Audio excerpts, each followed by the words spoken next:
fala o professor Alfredo. Vamos fazer agora a aula do século XX, o segundo bloco do século XX, sobre o nazifascismo. Quais são as causas do surgimento do nazifascismo? Em primeiro, a crise econômica que estava passando a Itália e a Alemanha, depois da Primeira Guerra Mundial, e principalmente a Alemanha depois da segunda crise de 29. Então, um sentimento de fracasso após a Primeira Guerra Mundial muito mais forte. Por conta que a Itália ganhou a guerra e não ganhou nada. A Alemanha perdeu e o soldado alemão não entendeu porque ela perdeu a guerra, porque a Alemanha não foi invadida, totalmente destruída na Primeira Guerra Mundial. Então eles não entenderam isso, como é que o país foi derrotado se eles ainda estavam em solo francês, por exemplo. E também outro motivo é a falta da tradição democrática nesses países.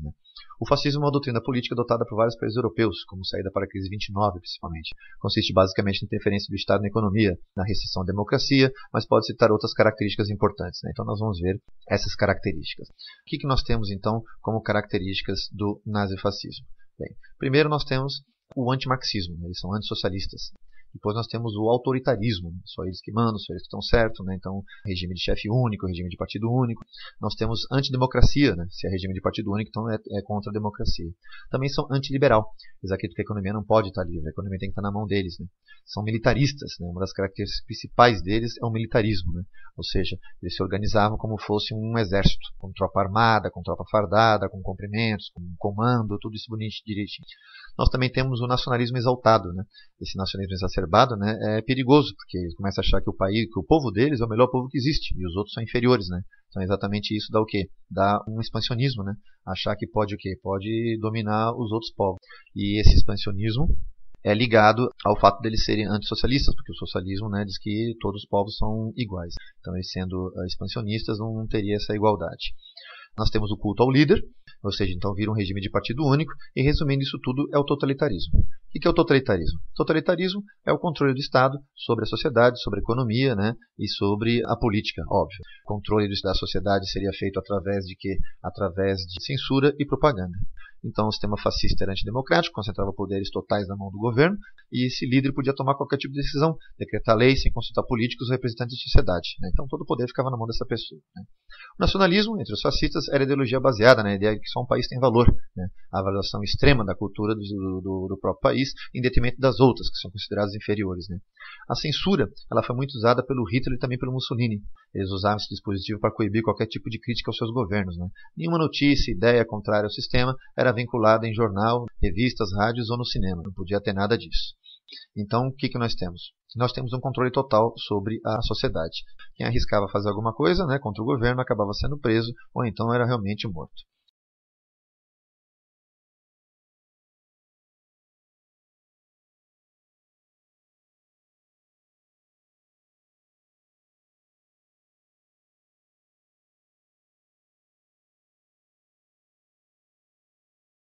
Nós temos também o quê? A propaganda. Se nós temos a censura, nós vamos ter a propaganda. A propaganda é um instrumento muito forte. Os líderes fascistas, através dos meios de comunicação, divulgavam sua ideologia. Então os discursos do Hitler eram transmitidos constantemente, sem falar também nos desfiles militares, que levantavam a moral do povo alemão, para mostrar o poder bélico que eles tinham.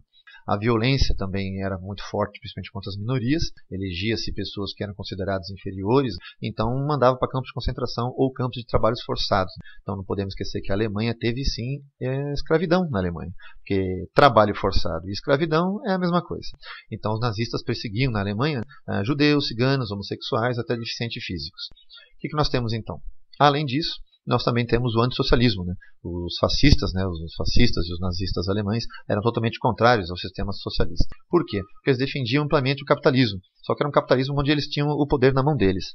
Então eles acabaram por conta disso, recebendo apoio de banqueiros, de ricos comerciantes, industriais alemães e italianos. Por quê? Porque entre perder a liberdade e a propriedade e perder só a liberdade, eles preferiam perder só a liberdade. Então com o nazifascismo eles perderiam a liberdade. Com o socialismo eles perderiam a liberdade e a propriedade. Então acabaram preferindo o nazifascismo. Os outros casos que nós podemos falar é que, embora tenha na Itália e na Alemanha um forte sistema fascista, nós também estivemos em Portugal. Em Portugal nós tivemos o governo do Salazar. Antônio Salazar pega o governo na década de 30 já em Portugal. E depois do Salazar nós também temos na Espanha o Francisco Franco. Francisco Franco acaba governando a Espanha durante um bom tempo. Então são também regimes fascistas que estavam presentes lá naquela época.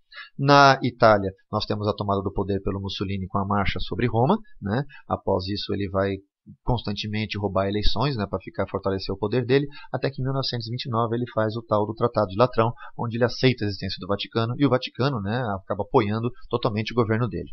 O Hitler sobe ao poder, teve uma tentativa de golpe de Estado que é o chamado Putsch de Munique, foi um fracasso em 1923, mas quando ele sai da cadeia, é na cadeia que ele escreve o livro Minha Luta, né, o Mein Kampf, e quando ele sai da cadeia, o partido dele estava fraco, mas após a crise de 29, né, o partido dele voltou a ficar forte, né, com o desemprego. Por conta disso, ele se candidata à eleição a presidente, não ganha, fica em segundo lugar, mas quem ganhou, que foi o Hindenburg, acaba convidando o Hitler para ser o quê? Primeiro-ministro. Então ele vira chanceler da Alemanha. Então ele vira chanceler em 33. Em 34, o Hindenburg morre. Quando o Hindenburg morre, o que acontece? O Hitler toma o poder para ele, virando Führer da Alemanha em 1934. Então, mesmo ano 34, ele faz uma limpa dentro do partido nazista, né? Os nazistas que eram independentes ou que não eram ligados a ele, ele manda matar essas pessoas. A partir daí, ele vai fortalecendo cada vez mais a ideia de uma nação alemã forte. Então, essa ideia chama-se Anschluss.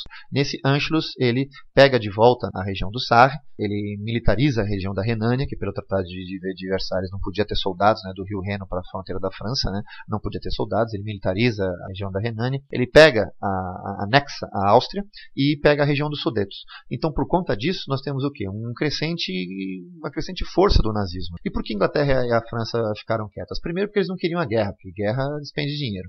Sem falar também que o Hitler falava sempre mal do socialismo, né? Então eles achavam que o Hitler ia acabar mais cedo ou mais tarde e lutar contra a União Soviética. Então eles esperavam que o Hitler atacasse a União Soviética, né? E acabou que não aconteceu isso, né? Primeiro ele ataca a Inglaterra e a França. Isso causa, claro, a Segunda Guerra Mundial. Olá pessoal, aqui quem vos fala é o professor Alfredo.